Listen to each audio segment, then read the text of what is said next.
Magluluto ako ng bistik na bangos. Binabad ko sa toyong may kalamansi. Wala nang asin. May konting tubig yan. Kalamansi ang aking pinang-asim. Wala na yung asin. Di kinasinan. Magbibistik ako. Kalahating araw ko yung binabad sa toyo na may kalamansi para malasa.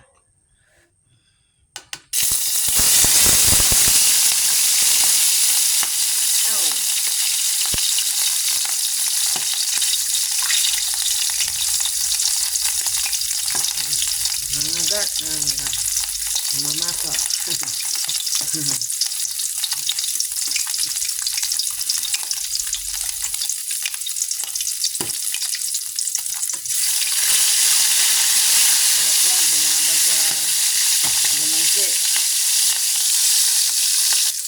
Balik-talin na natin.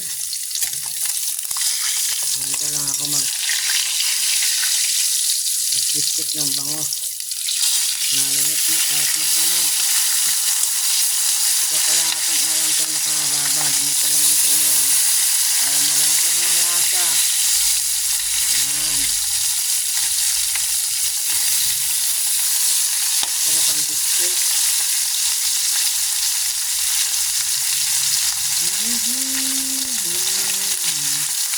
Hatulan na. Ayan na magluto.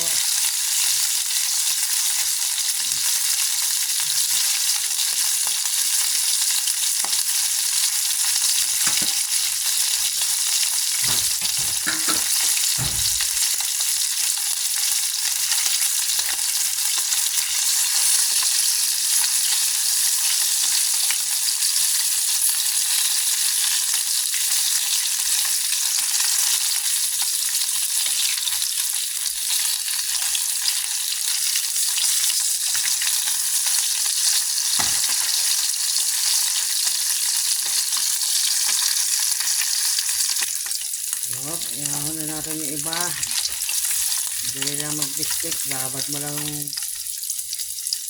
kalahating araw o magdamag para lumasa yung toyo at kalamansi. Tapos magayat ka na ng sibuyas. Bawasan natin ng mantika.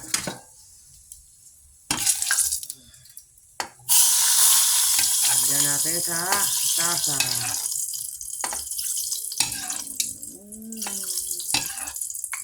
Hapunan ko na ito.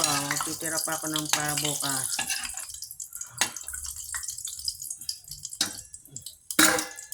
Hinaan ko lang ang gas.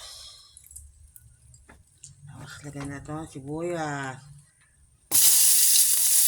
Aray ko. Masarap ang may sibuyas.